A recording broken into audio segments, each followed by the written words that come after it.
بسم اللہ الرحمن الرحیم۔ السلام علیکم دوستو، انتہائی دکھ اور افسوس کی یہ خبر ہے کہ رئیس جامعہ دارالعلوم کراچی حضرت مولانا مفتی محمد عثمانی صاحب شدید علیل ہیں اور اسپتال میں داخل ہیں۔ حضرت شیخ الاسلام مفتی محمد تقی عثمانی صاحب نے تمام لوگوں اور خصوصاً دارالعلوم کراچی کے طلباء و فضلاء سے خصوصی دعاؤں کی درخواست کی ہے، اور ساتھ ساتھ ان کا کہنا تھا کہ اگر ممکن ہو تو حسب استطاعت آیت کریمہ کا ورد کر کے دعا فرمائیں۔ حضرت مولانا مفتی تقی محمد عثمانی صاحب نے یہ خصوصی پیغام دیا ہے عام لوگوں کو اور دارالعلوم کراچی کے طلباء اور علماء کو۔ حضرت مفتی رفیع عثمانی صاحب حضرت مولانا مفتی تقی عثمانی صاحب کے بڑے بھائی ہیں، اور اس کے ساتھ ساتھ وفاق المدارس العربیہ کے جنرل سیکرٹری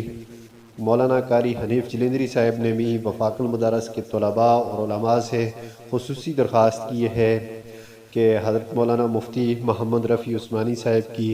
طبیعت کے حوالے سے خصوصی دعاؤں کا اہتمام فرمائیں کہ اللہ تعالیٰ ان کو جلد سے جلد شفائے کاملہ عطا فرمائے۔ حضرت مفتی رفیع عثمانی صاحب کو کرونا کے ساتھ ساتھ نمونیا بھی ہے اور بخار بھی ہے اور دیگر عوارض کا سامنا بھی ہے ان کو، تو حضرت مفتی تقی عثمانی صاحب مولانا قاری حنیف جلندری صاحب نے ان کی صحتیابی کے لیے دعا کا اپیل کی ہے۔ تمام دوستوں سے گزارش ہے کہ وہ خصوصی دعاؤں میں حضرت مولانا مفتی عثمانی صاحب کے لیے دعا فرمائیں کہ اللہ تعالیٰ ان کو جلد سے جلد صحتیابی عطا فرمائے، آمین۔